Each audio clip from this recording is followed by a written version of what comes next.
Hello friends, नमस्कार, जय जगन्नाथ। आज आपण एक नया रेसिपी नहीं आसी जोटा कि आम घरे बनैबा राबड़ी मलाई। तो चलतु फटाफट जानी नवा आज रेसिपी।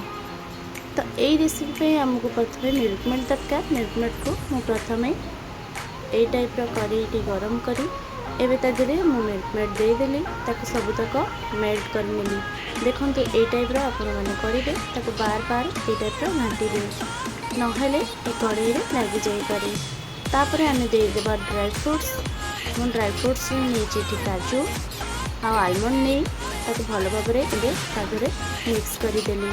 देखु आपण मैंने यही टाइप कंटिन्यूअसली चलेबे नहले तले रागिजे। तो देखो ये बर्तमान आमर पूरा बढ़िया भाव में मिक्स हो जाइए। एबे ता देहरे आम दबा कौन है क्षीर ऐड करवा। तो चलतु यही टाइप क्षीर ऐड करवा।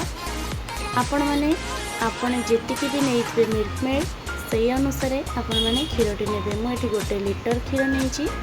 देखो ये टाइप क्षीर को मुझे ऐड करनेली। आपण मैंने ये चाहिए भी कंचा क्षीर नहीं पारे नचे सीझा क्षीर नहीं पारे। देखो मुझे क्षीर टी ऐड कलापर पुणी थे तादेह मैंने से क्षीर रे मिक्स करनेली जे पर्यंत आपणकर क्षीरटी अल्प टिके थिक न आसी आपण मैंने से पर्यंत क्षीरटी को घाटुवे। तापर आपण मैंने जीतिकी आवश्यक आपण मैंने मीठा खाइबा चाहते से अनुसार आपण चीनी टी ऐड करेंगे। ऐड करी भल भाव में मेल्ट करने छाड़ीदे। देखिपे ये केते कंसिस्टेंसी आर केमती हो आसलानी। यही टाइप करी आपण मैंने फ्रिज रे रखिने। फ्रिज रे रखापी आपण मैंने बाउल हो कि माने कॉफी कप हो कि ग्लास हो जो थे भी आपण मैंने रखिने। मु देखु ये टाइप रखी फॉइल पेपर रे घोड़े नेलापर बर्तमान ये काढ़ी आनी। देखु फ्रिज रे रखिला टिके रखिले कौन हो ना ठंडा ठंडा लगे तो खाइबा को बहुत टेस्ट लगे।